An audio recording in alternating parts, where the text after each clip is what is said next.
और ये वहां पर लिखे गए। सबसे पहले क्या होता है कि हमारे ब्रेन स्टेम में होता है वेगस नर्व, जो कि 10 नंबर नर्व है। वैसे जनरली जो होते हैं third cranial nerve, 9 cranial nerve, 10 cranial nerve और 7 क्रेनियल नर्व, ये पैरासिम्पैथेटिक एक्टिविटी में रहता है, लेकिन जेआईटी की सप्लाई में वेगस नर्व रहता है। वेगस नर्व क्या करता है कि इसकी ये प्री गैंग्लियनिक फाइबर्स को रिलीज करता है, जो कि जाती है कहाँ पर, मेंटेरिक और सब म्यूकोजल प्लेक्सिस में। फिर वहां पर ये साइनेप्स करके पोस्ट गैंग्लियनिक फाइबर्स रिलीज करते हैं कहाँ तक, इसोफेगस से लेकर फिर यहाँ पर ये जो कुछ एरिया होते हैं यानी कि पेरिंग्स वगैरह का, उसको छोड़कर इसोफेगस को सप्लाई करते हैं, स्टमक को, पेनक्रियास को, स्मॉल इंटेस्टाइन को, large intestine up to the mid part of the transverse colon. इसका मतलब ये कि ये वेगस नर्व यहाँ पर सप्लाई करेगा कौन सी चीज को, पहले एसोफेगस को, फिर आ जाएगा कहाँ पर, स्टमक को आ जाएगा, सही है। फिर नीचे ये आ जाएगा यहाँ से लेकर स्मॉल इंटेस्टाइन को सारा का सारा, और फिर वेगस नर्व को। तो इसको मैं किस तरह आप लोगों को समझाऊंगा एक शेडिंग कलर से। तो यहाँ तक कि जो पैरासिम्पैथेटिक सप्लाई होता है ये किसने दिया, वेगस नर्व ने। अब यहाँ से क्या होता है कि इसके बाद का पैरासिम्पैथेटिक सप्लाई कौन करते हैं, सेक्रल। सेक्रल के S2, S3 एंड S4 क्या करते हैं, ये पेल्विक नर्व बनाते हैं, जो कि जाकर प्री गैंग्लियनिक फाइबर मेंटेरिक एंड सब म्यूकोसल प्लेक्सिस में जाते हैं। वहां से पोस्ट गैंग्लियनिक फाइबर्स निकलकर last half of the large intestine, rectum और एनस तक जाते हैं। ये क्या करते हैं, ये डिफिकेशन रिफ्लेक्स का करते हैं। आगे भी पढ़ेंगे, लेकिन ये जो बात का हिस्सा रह गया ना यहाँ तक, ये कौन सप्लाई करेंगे, अब ये सप्लाई करेगा यहाँ से पेल्विक नर्व बन जाएगा, और ये पेल्विक नर्व ब्रांचेस देकर यहाँ से लेकर यहाँ तक, सही है। अब ये आप लोगों को समझ आ गया कि पैरा नर्वस सिस्टम की सप्लाई जेआईटी को किस तरह होता है। पैरासिम्पैथेटिक यहाँ पर एक एक्साइटेटरी न्यूरोट्रांसमीटर रिलीज करेगा, और वो ये जितनी भी एंटेरिक नर्वस सिस्टम के फंक्शन हमने पढ़े थे ना यहाँ पर, इन सबको एनहांस करेगा, सही है। ये इसके फंक्शन है। फिर इसके बाद आ जाते हैं सिंपैथेटिक सप्लाई को।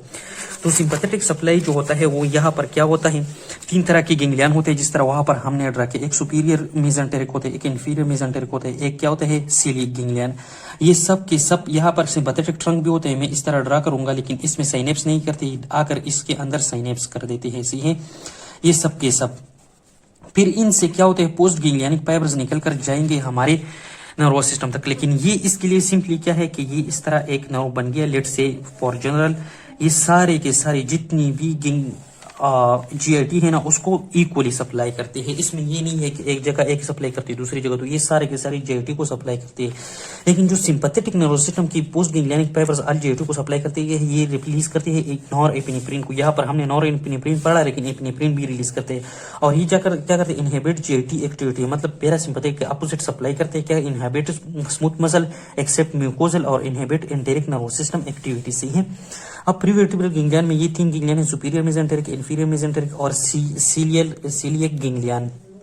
अब इसकी बात आ जाते हैं एफ्रेन, जो हमने ऑलरेडी थोड़ा सा डिस्कस किया, लेकिन अब यहाँ पर भी डिस्कस करते हैं।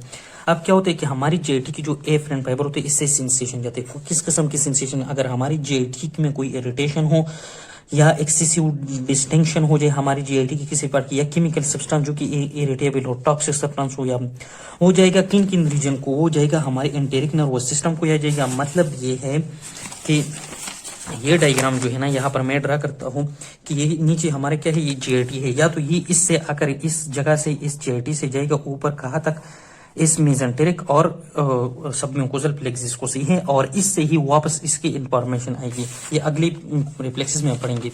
दूसरा कहाँ तक जाता है, यहाँ से जाएगा यहाँ तक, जिस तरह मैंने डिस्कस किया, इसके जरिए कहाँ तक, स्पाइनल कार्ड तक, इन म्यूकोजा से, सही है। तीसरा सेंसेशन कहाँ तक जाते हैं, ब्रेन स्टेम को जाती है थ्रू इस वेगस नर्व।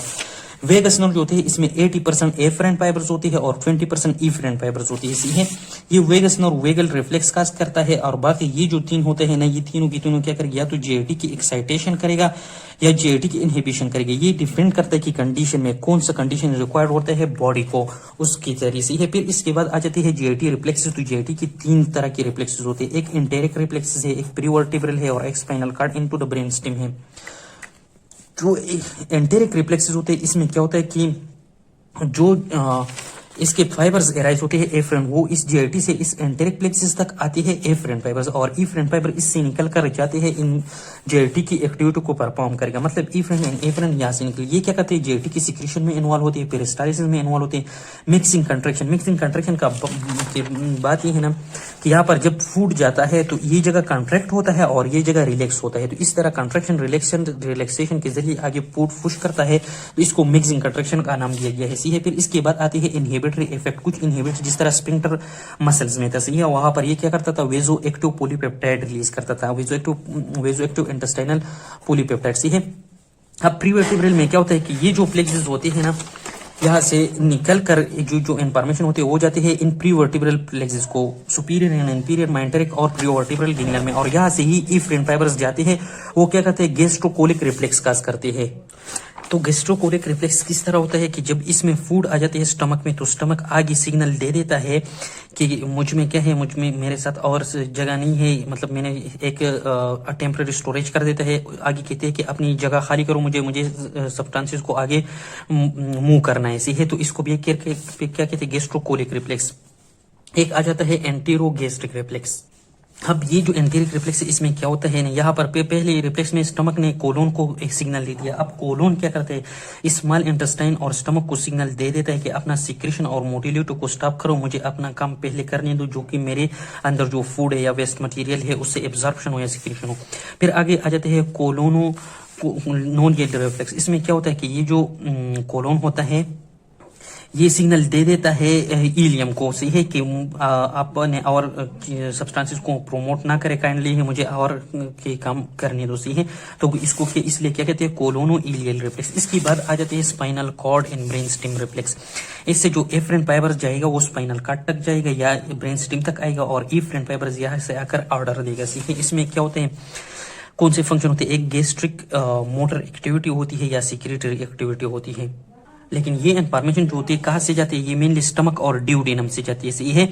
अब दूसरा जो होते है उसको कहते हैं पेन रिफ्लेक्स, ये का मेनली इनहिबिशन काज करता है, लेकिन किस जगह की इनहिबिशन, जितने भी जेटी है उसकी ओवरऑल इनहिबिशन करते हैं। लास्ट में आ जाते हैं डिफिकेशन रिफ्लेक्स। डिफिकेशन का मतलब emptying of faeces out of the anus, सही है।